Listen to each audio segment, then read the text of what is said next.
내가 아무리 쓰레기라도 여자는 때리지 않소. 내 당신 말대로 미친 개같은 깡패는 맞소. 허나 나는 여자를 패거나 괴롭히지는 않소. 행여 여배우들을 무섭게 주눅들게 했다면 그 점은 내가 사과하겠소. 이마수는 우리나라 문교부 장관까지 될 뻔했던 인물이고 영화계를 발전시킨 인물이라는 평이 있는 인물입니다.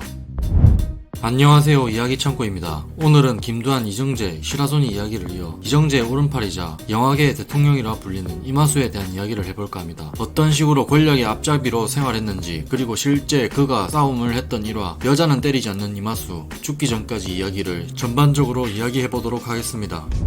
이마수의 본명은 권중각입니다. 어머니가 재혼하면서 새아버지의 성인 임씨를 따라 임으로 바꾸었으며 개명까지 해서 이마수로 지냅니다. 그러나 이마수의 후손들은 권씨로 살고 있다고 합니다. 젊은 시절에는 소매치기와 작물, 폭력 등으로 어린 적부터 거침없이 살았고, 이렇게 형무소에 들어갈 때마다 어떻게 하면 체포당했을 때 쉽게 풀려날 수 있을까를 생각해 훗날 권력과 손을 잡게 되는 계기가 되죠. 생전 그의 큰 소원이 있다면 문교부 장관이 되는 것이라 말했고, 글자도 모르는 문맹이 날아가는 새도 떨어뜨린다는 곽영주의 권세를 등에 업고 적지 않은 로비를 했다고 합니다. 실제로 이승만 정권 끝나갈 때쯤에는 신문에 실릴 정도로 그가 문교부 장관이 될 수도 있다는 것이 공공연하게 이야기되었습니다. 다행히 4.19 혁명으로 자유당 정권이 엎어졌기에 망정이지 조금만 더 늦었다간 대한민국 문화계와 교육계에 큰 흑역사가 남을 뻔했습니다.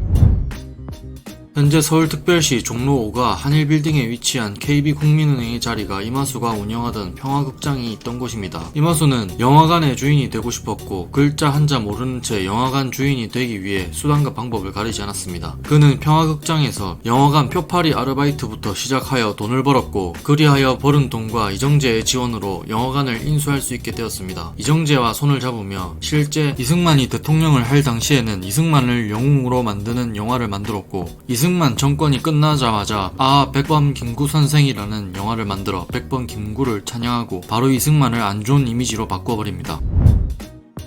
권력 앞에서는 개가 되고 죽기 전에는 남 탓을 하며 만약 일제강점기였다면 친일파가 될 뻔한 인물입니다. 이승만을 처음 본 순간 이마수는 숨도 제대로 못 쉴 정도로 꺽꺽거리며 울며 큰절을 올리면서 마치 돌아가신 아버지를 뵙는 것 같습니다. 각하, 아버님이라 불러도 되겠습니까? 하고 펑펑 울자 이승만은 이 모습을 보고 반하고 이마수를 보며 내 아들이다 라고 부르며 굉장히 좋아했다고 합니다.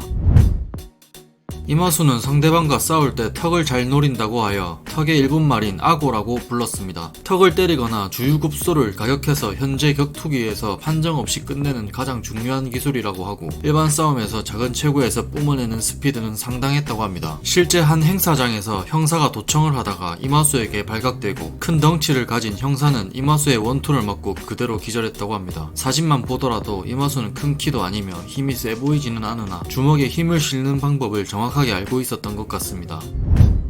연예인 구타, 성상납, 말이 좋아 구타지 형면 재판 기록을 보면 담배빵은 기본이었다고 합니다. 당시 이마수는 방공예술인 단장을 맡고 있었는데 자기 마음대로 연예인, 희극인 이름을 출연 명단에 넣었고, 연극배우 김희갑이 자신의 동의 없이 이름을 넣었다며 항의하자 이마수는 이렇게 말합니다. 어이 김희갑이 내 성격 까먹었나? 소리와 동시에 그를 주먹으로 폭행하며 넘어진 김희갑은 발로 밟혀 늑골 2개와 갈비뼈 3대가 부러졌다고 합니다. 이후에 김희갑이 기자회견을 열어 이를 폭로했고, 이마수는 입건되었지만 벌금 3만 원을 내는 조건으로 풀려났습니다. 이미 이정재와 이정재 고향 후배 곽영주가 손을 다 써둔 것이었죠. 이마수는 이런 식으로 계속해서 권력의 맛을 느끼게 됩니다. 남자 연예인을 구타하고 계속해서 권력을 유지하기 위해 권력자들에게 여자 연예인은 성상납을 강요했다고 하며, 이런 관행이 지금까지도 이어졌나 싶네요.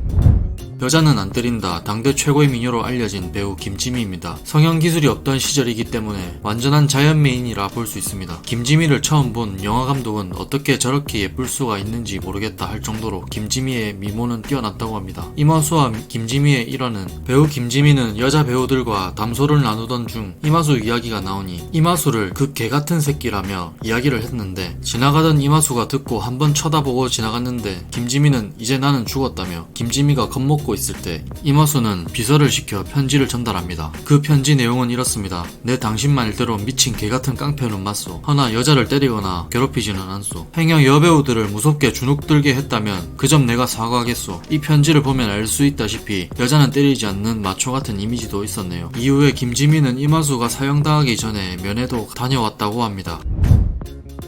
사형당하기 전날까지도 이마수는 지인들과 친척들에게 돈이 필요하다며 돈을 갈취했다고 하며 재판장에서 최후 변론 때 이정재, 이마수, 유지왕 등 변론을 하는 자리에서 이 모든 행위는 이정재가 시킨 짓이다. 나는 아무 잘못 없다. 내가 두목도 아닌데 내가 무슨 잘못이 있는가 하며 모든 죄를 이정재에게 뒤집어 씌웠다고 합니다. 이 소리를 들은 유지강은 포승줄이 묶인 채 이마수를 때리려 하였으나 주변 사람들이 말렸다고 합니다. 양아치 짓을 일삼는 깡패 이마수는 그래도 효자라고 합니다. 돈 많이 벌어서 어머니 호강시켜줄게 하고 특별한 날이 아니어도 비싼 고기를 사들고 어머니에게 고깃국을 해드렸다 합니다. 게다가 어머니가 관절염으로 무릎이 좋지 않다고 하자 2층 집에 엘리베이터를 설치했다고 합니다. 이렇게 효자 노릇을 하기도 무섭게 형장의 이슬로 생을 마감합니다. 오늘 영상은 여기까지입니다. 시청해주셔서 감사합니다.